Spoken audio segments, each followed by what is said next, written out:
USA has provided Pakistan approximately $33 billion in aid since 2001 after the World Trade Center attack. The aid was provided mainly to support the country's counter-terrorism efforts, specifically against the Taliban and its allies active in Afghanistan. The majority of US assistance to Pakistan is from the Coalition Support Fund. It provided reimbursement to Pakistan for expenses incurred and compensation for facilities made available to the coalition forces, such as the Shamsi and Al Bandan air bases. Here are 5 facts that prove that Pakistan has been directly working against US interests and playing a double game. Number 5. 5. On May 2, the US Navy SEALs successfully killed Al-Qaeda leader Osama bin Laden.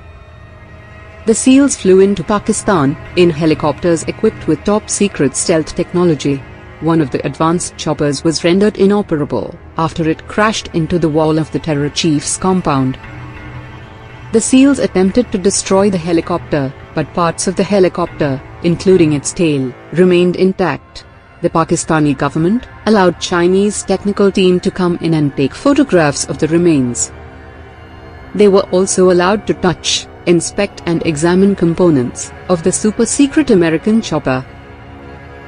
Number 4. 4. Pakistan has long been supporting terrorism in India and has ceased to stop it. It has terror training camps in its soil, and infiltration attempts through LOC have taken place with active support from Pakistan military and ISI. In 2015, total incidents of infiltration, successful and unsuccessful, stand at 151. Pakistan has also protected high-profile terrorist leaders. For example, it protects Hafiz Muhammad Saeed, the chief of Jamaat-ud-Dawa, who is responsible for 26/11 Mumbai attacks. Saeed is an internationally designated terrorist, and USA has placed a bounty on him for allegedly inciting Kashmiris in separatist activities. The Jamaat-ud-Dawa is also designated as terrorist organization by the United Nations. Number 3. 3. Pakistan has been sponsoring terrorist activity in Afghanistan.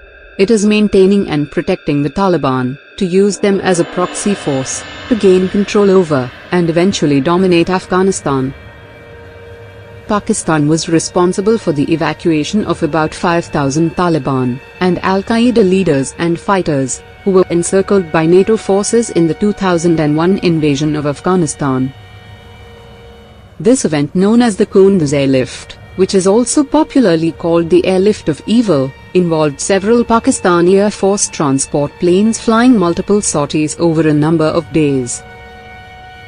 These activities have not ceased till date, and has resulted in sour relations between the two countries.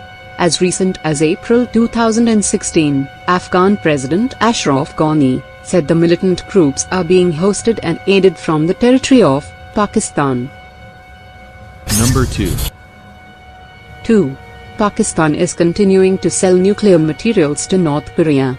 Sources said, Pakistan Energy Commission, PAC, has supplied restricted items like Monal and Inconel to North Korea, in violation of UN sanctions. They added that the China Atomic Energy Authority, CAA, recently received a written complaint that supplies of a Chinese company, Beijing Suntech Technology, were being diverted to North Korea by the Pakistani authorities. In effect, Pakistan has procured these sensitive items from China and has passed them along to North Korea. Number 1. 1. USA found Osama bin Laden hiding in a walled compound, less than a mile from Pakistan's elite military academy. It does not require one to be exceptionally intelligent to understand that he was protected by the Pakistani authorities. Evidences suggest that the ISI chief, Lieutenant General Ahmed Shuja Pasha, knew of bin Laden's presence in Abbottabad. Hussein Haqqani, the former Pakistani ambassador to US, conceded that someone in Pakistan clearly protected bin Laden from 2006 to 2011. In addition, Khalid Sheikh Mohammed, the principal architect of the 9/11 attacks, Ramzi bin al-Shib, key facilitator for the September 11th attacks, as well as many senior terrorist leaders like Abu Zubaydah, Abu al-Libi, and Sheikh Said Mosseri have all been captured or killed inside Pakistan. Number 5. Since 1970s, lot of progress have been made in SAM, surface-to-air missile, technology. SAMs play a very important role of anti-area/access denial. Any area defended by a modern SAM, like S-400, is very hard to penetrate, even by the most technologically advanced aircrafts. These systems are also economically more viable, as a missile costing $0.2 to $0.8 million can take out a $30 to $50 million plane. To defeat these systems, a new category of air-to-land missile have been developed. They are designated as anti-radiation missile, ARM. They are commonly carried by special aircrafts in seed role. Currently only a handful of countries, like the US, Germany, Russia and Brazil have built this kind of missile. Number 4. All SAM need radars for targeting. ARM are designed to pick up signals or radiations from radars and communication facilities, and then target them, leading to their eventual destruction. The primary purpose of this type of missile is to degrade adversaries' air defenses in the first period of a conflict, in order to increase the chances of survival for the following waves of strike aircraft. They can also be used to quickly shut down unexpected surface-to-air missile sites during an air raid. Number 3. The Defense Research and Development Organization, DRDO, is working on anti-radiation missile, and is named as New Generation Anti-Radiation Missile, NGARM. It is expected that the maiden flight test will be held by the end of 2016. The Indian Air Force would be inducting this missile within 2 years, following the completion of all the developmental trails. The missile is of indigenous development, including its seeker. This seeker is placed in the front end of the missile, and picks up various radio frequencies. Number 2. The missile is a single-stage, solid-fueled system, and will be using dual-pulse propulsion system instead of thrust propulsion. This is the first time DRDO is using a dual-pulse propulsion system.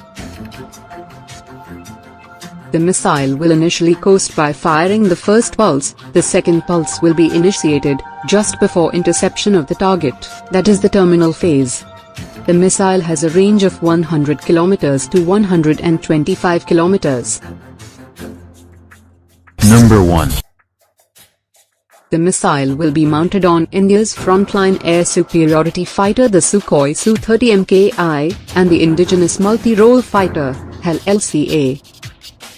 Currently the Air Force equips its Su-30 Mki fighters with the Russian Kh-35 missile, and uses the French Martel anti-radiation missile on its Jaguar and Mirage aircrafts. The Air Force is negotiating to buy AGM-88 missiles from the US, and plans to induct more than 1,500 in the next 5 years. It is expected that once the indigenous missile is developed, it will be used in conjugation with the above-mentioned missiles. Thanks for watching. This is the story of unparalleled acts of bravery. A story of men who unflinchingly laid down their lives for the motherland. This is an undying legend of valor, an immortal tale of sacrifice. This is the story of a nation that rose as one.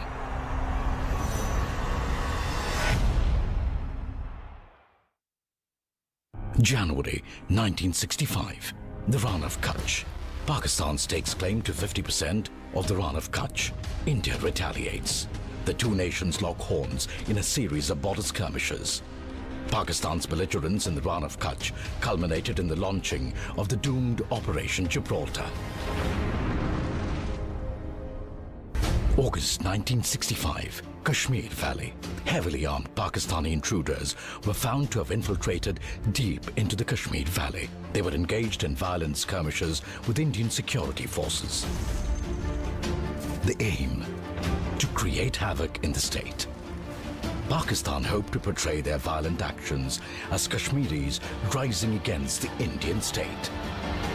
This would be their excuse to launch their regular forces to annex Kashmir. This was the devious Operation Gibraltar.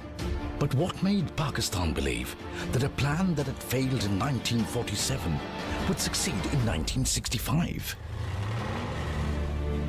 Prime Minister Shastri had just taken over the reins of a nation that had come out of a difficult war with China.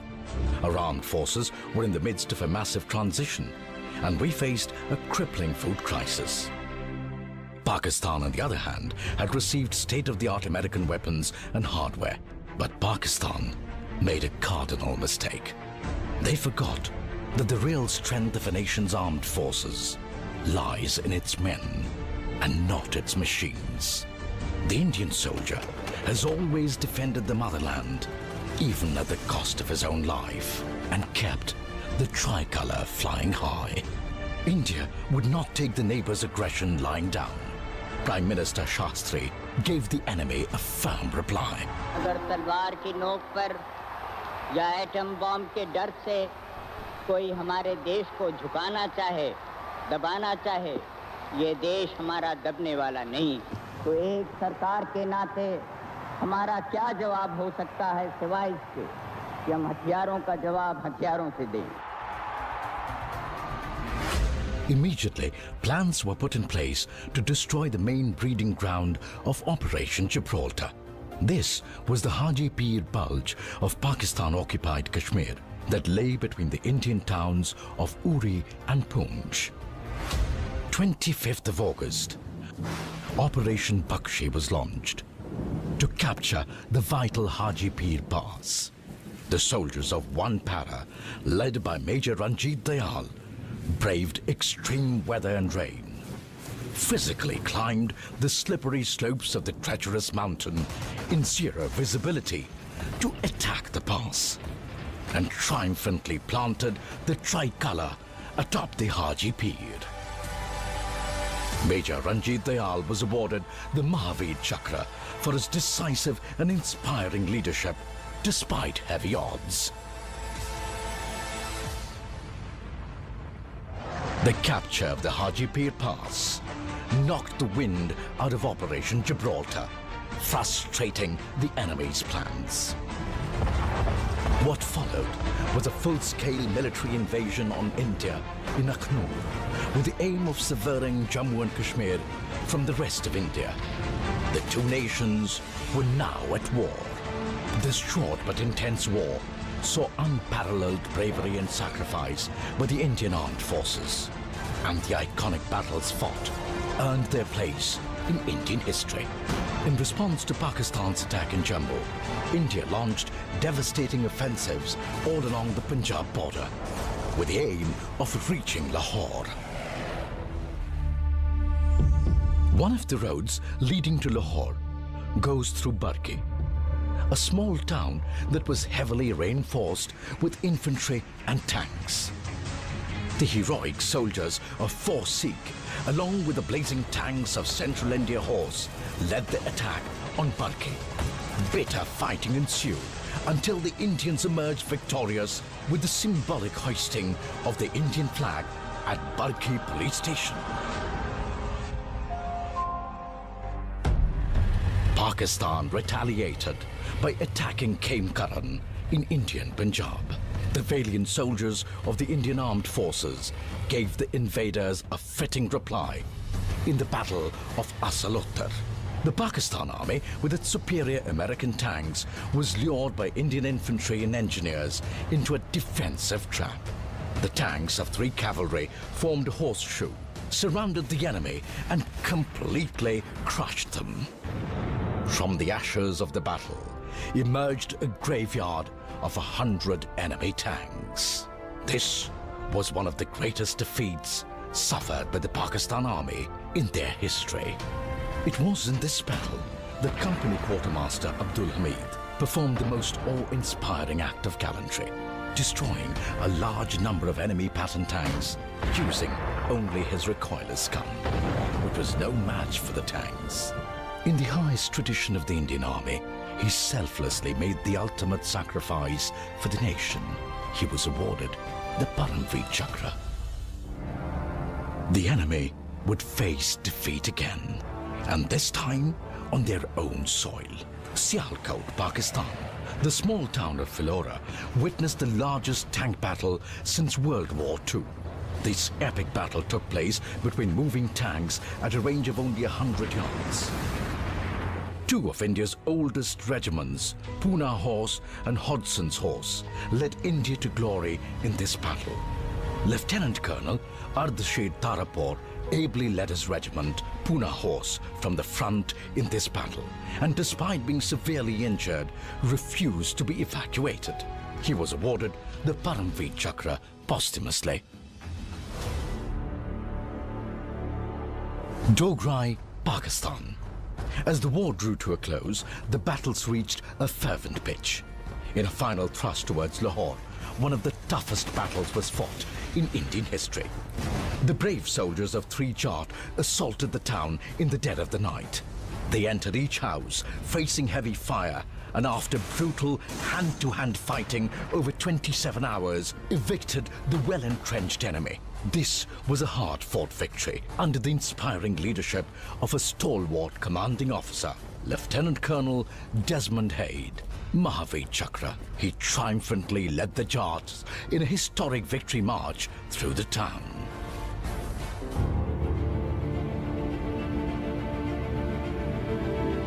Our warriors halted the invading Pakistani army on the ground with able support of our valiant air warriors. The Indian Air Force fought with distinction, blunting the enemy's thrust in key locations and fighting fierce dogfights against superior Pakistani aircrafts. They succeeded in completely demoralizing the enemy. The Navy also answered the clarion call of the nation. Our white guardians protected against expansionist and nefarious designs of the adversary in our seas. The Navy's anti-submarine Elise aircrafts swept the Arabian Sea, keeping it clear of enemy submarines.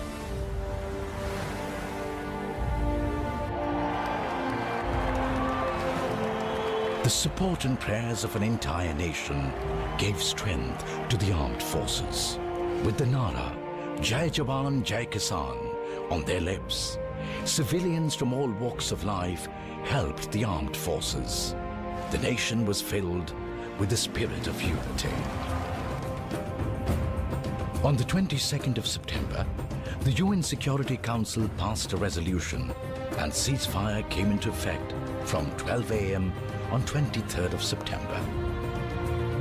In a war fought in Kashmir, Punjab, Rajasthan and Gujarat, India had gained 1,920 square kilometers as against only 540 square kilometers gained by the enemy. 2,862 brave sons and unsung heroes willingly laid down their lives in the defense of the motherland.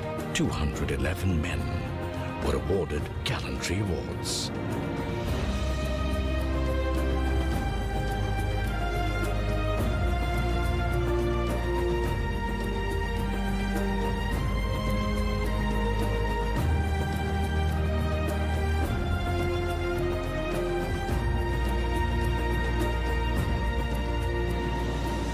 The enemy was left bloody-nosed, shaken, and bereft of any self-confidence.